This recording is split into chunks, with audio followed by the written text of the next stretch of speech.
दो दोस्त, जिगरी दोस्त, लेकिन उन दोनों के बीच में विवाद इस चीज़ को लेकर होता है कि हत्या तक की स्थिति आ जाती है। साक्ष्य छुपाने के लिए यूट्यूब पर वीडियो देखने लगता है। जंगल की ओर जाने वाले रास्ते पर जाते हैं, पगडंडी रास्ते पर, तो देखते हैं कि एक खेत में एक युवक की लाश पड़ी हुई है। जय शंभू दास को कहता है कि मैं तुम्हारी गर्लफ्रेंड के साथ में शारीरिक संबंध बनाना चाहता हूं। विवाद बढ़ जाता है और दोनों वहीं पर मारपीट की स्थिति पैदा हो जाती है। कहते हैं हर अपराध के पीछे कोई वजह छुपी होती है और अपराधी कितना ही शातिर क्यों न हो, एक न एक दिन कानून के हत्थे चढ़ ही जाता है, कानून उस तक पहुंच ही जाती है, क्योंकि कानून के हाथ लंबे होते हैं। और दोस्ती में कभी कभी दुश्मनी, जब कोई दोस्त दुश्मन बन जाए तो जी का जंजाल बन जाता है, ज़िंदगी पर भारी पड़ जाता है।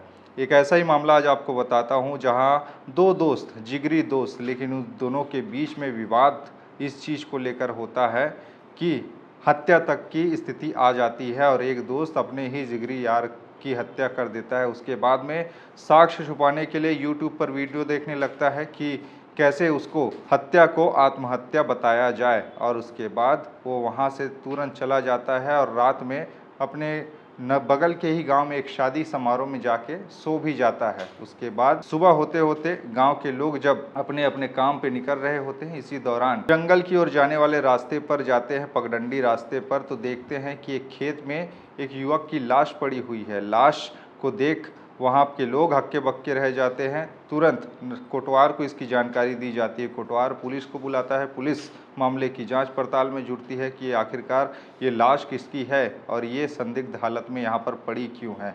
ये पूरा का पूरा मामला जो आया है वो एक हवस, अगर आप एक तरह से कह सकते हैं, जिसे कहते हैं, उसके चलते ये हत्या हुई। मामला है छत्तीसगढ़ का जशपुर जिला से सामने आया, जहां पर 3 अप्रैल को एक लाश मिलती है, जो कि माथू डांड नाम का एक गांव, वहां पर एक खेत में लाश मिलती है। लोग देखते हैं कि यहां पर एक लाश पड़ी हुई, उसकी जानकारी पुलिस को देते हैं। पुलिस मौके पर पहुंचती है और जांच पड़ताल करती है कि ये लाश किसकी है। पता चलता है कि ये लाश सूदन दास का है, जिसकी उम्र 20 साल है। वो सूदन दास मूलतः रायगढ़ जिले का कापू थाना क्षेत्र अंतर्गत नपुर नवापारा नाम के एक गांव का रहने वाला था और वो वहां पर रहता था जशपुर में। और वहीं पर उसकी दोस्ती होती है एक लड़के के साथ जिसका नाम जय शंभू दास बताया जाता है। जय शंभू दास, उसका भी उम्र 20 साल था, जो कि बेंदोपानी नाम के एक गांव का रहने वाला था। ये दोनों आपस में अच्छे दोस्त थे और हमेशा अपने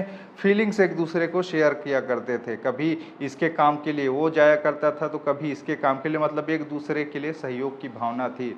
और एक दिन, यानी कि इसी अप्रैल के महीने में ही वो यानी कि जय शंभू दास अपनी गर्लफ्रेंड से मिलने जाता है। जय शंभू दास अपनी गर्लफ्रेंड से मिलने जाता है खेत में। उसकी गर्लफ्रेंड बुलाई होती है और ये लोग एकांत में जाकर उसके मिलने जाता है, जो कि भाथुडांड नाम के उस गांव में अपनी गर्लफ्रेंड से एकांत में खेत पे मिलने जाता है। जय शंभू दास कहता है अपने दोस्त को, सूदन दास को कहता है कि तुम यहीं रहना, मैं आ रहा हूँ। खेत पे जाता है और उसकी गर्लफ्रेंड के साथ वो मिलता है और उसी दौरान खेत में ही वो अपने गर्लफ्रेंड के साथ में शारीरिक संबंध भी बनाता है।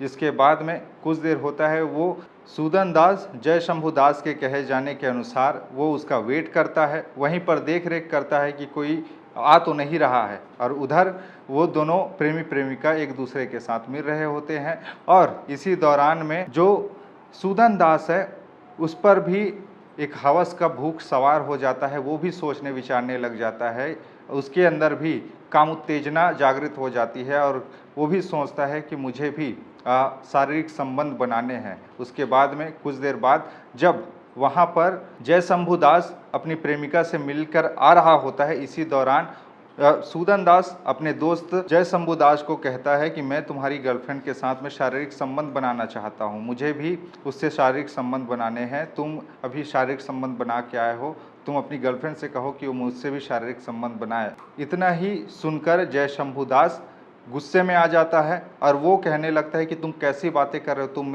तुम मेरे दोस्त हो और तुम मेरी गर्लफ्रेंड के साथ में शारीरिक संबंध बनाने की सोच रहे हो, ये ऐसा होने नहीं दूंगा। ऐसे करके दोनों के बीच में विवाद बढ़ जाता है और दोनों वहीं पर मारपीट की स्थिति पैदा हो जाती है और इसी को लेकर दोनों के दोनों झगड़ा होने लगते हैं। और गुस्से में आकर जय शंभू दास सूदन दास के गले पर जोर से प्रहार करता है, दबा देता है ज़मीन पे लिटा के। उसके बाद उसका प्राण छूट जाता है और लाश को वहीं पर छोड़कर फरार हो जाता है। लाश को छोड़ के भागने से पहले वो पूरा का पूरा वहीं पर बैठा रहता है कुछ देर तक और यूट्यूब पर वीडियो देखता है कि हत्या को आत्महत्या कैसे उसे बताया जाए पुलिस ताकि उस तक पहुंच ही ना सके। लेकिन उसके बाद लगातार वो यूट्यूब पर वीडियो देखते हैं और मुंह से जो झाग निकला रहता है वो उसके मुंह से मृतक सूदन दास के मुंह से झाग को वो कपड़े से पोंछ देता है और उसको वहीं पर छोड़कर चला जाता है। लेकिन सुबह होते होते वहाँ पर पुलिस पहुँच जाती है। जैसे ही जानकारी मिलती है कि यहाँ पर एक युवक की लाश मिली है, उसके बाद मामले की जांच पड़ताल करती है। पुलिस की शक की सुई इसी पर आगे ठहरती है जय शंभू दास पर, क्योंकि ये दोनों दोस्त थे और आखिरी बार उसी के साथ में देखा गया था मृतक सूदन दास को।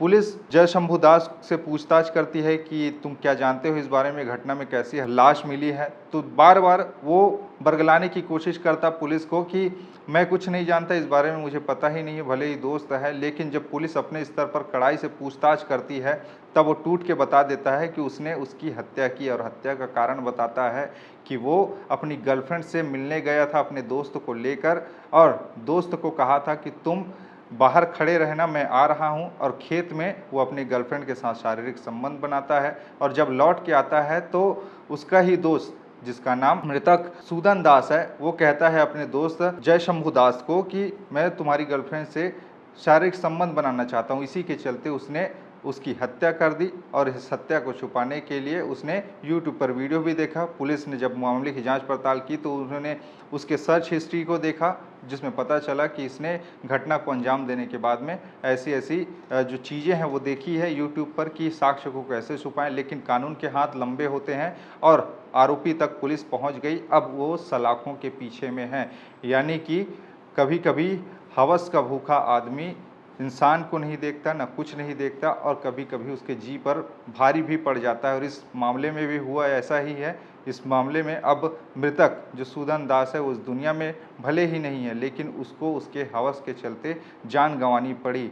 उसके भी काम उत्तेजना जागृत हो गई क्योंकि उसका दोस्त वहाँ पर शारीरिक संबंध बनाने गया था अपने गर्लफ्रेंड के साथ में और इसी को सोचते विचारते उसके भी काम उत्तेजना जागृत होने के बाद उसने उसी की गर्लफ्रेंड अपने ही दोस्त की गर्लफ्रेंड से इच्छा जताई कि वो शारीरिक संबंध बनाना चाहता है, जो उसको नागवार गुजरी और उसकी हत्या कर दी। अब आरोपी सलाखों के पीछे में है। जब एक संदेही को अपने हिरासत में लिया, पूछताछ किया तो वो संदेही पुलिस को गुमराह करने के लिए पहले एक कहानी बनाया। अंततः मनोवैज्ञानिक तरीके से जब पूछा गया तो जो कहानी आई उसके हिसाब से ये जो गर्लफ्रेंड थी वो इसकी थी, न कि मृतक की। जो इस मामले में हो रहा है वो यही कि आरोपी सलाखों के पीछे में है और जाने वाला चला गया, यानी कि गलत काम का गलत परिणाम होता है। और शुरुआत में जैसा कि मैंने कहा कि हर अपराध के पीछे कोई कारण होता है और अपराधी कितना ही शातिर चालाक क्यों ना हो, एक न एक दिन कानून के हत्थे चढ़ ही जाता है और आरोपी कानून के हत्थे में है।